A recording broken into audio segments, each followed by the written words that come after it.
Bonsoir, So Lucky. En français, beaucoup de chance pour deux spéléos anglais. Chanceux des élèves ingénieurs déjà embauchés avant la fin de leurs études. 7 minutes pour trouver un colocataire, si on a de la chance. Heureux dénouement pour les deux spéléologues anglais bloqués une trentaine d'heures sous la dent de Crolles en Chartreuse. L'évacuation de l'un d'eux, blessé, a mobilisé cette nuit une trentaine de secouristes pour un sauvetage délicat.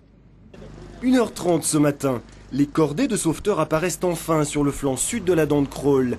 Près de 8 heures ont été nécessaires pour médicaliser puis brancarder l'un des deux spéléos depuis la galerie souterraine où il s'était blessé après une chute de 13 mètres jusqu'au poste de secours au col du Coq. Parmi les premiers sauveteurs bénévoles arrivés à son chevet, un Grenoblois d'origine anglaise. Il est tombé sur un pied, le pied droit.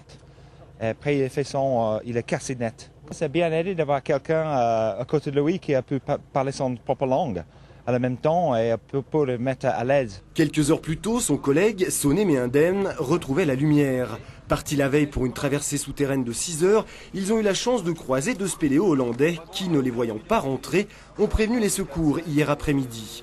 Bloqués plus de 24 heures au fond d'un puits, les deux jeunes hommes n'ont pas paniqué. On est restés ensemble, blottis contre nos sacs, avec une couverture de survie. On a pu faire du thé avec notre réchaud et on avait pas mal de nourriture. La caractéristique de ce genre de trou spéléo, c'est qu'on a effectivement une température qui est à 5 degrés avec énormément de courant d'air, ce qui n'arrange pas les choses. Il faut agir relativement vite.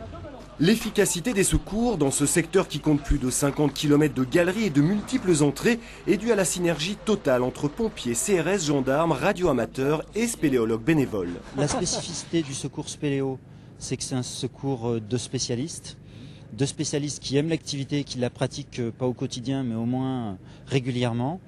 C'est tellement spécifique que les corps professionnels interviennent avec les renforts de bénévoles. Victime d'une fracture de la cheville, le jeune anglais a été hospitalisé cette nuit au CHU de Grenoble, presque un happy end.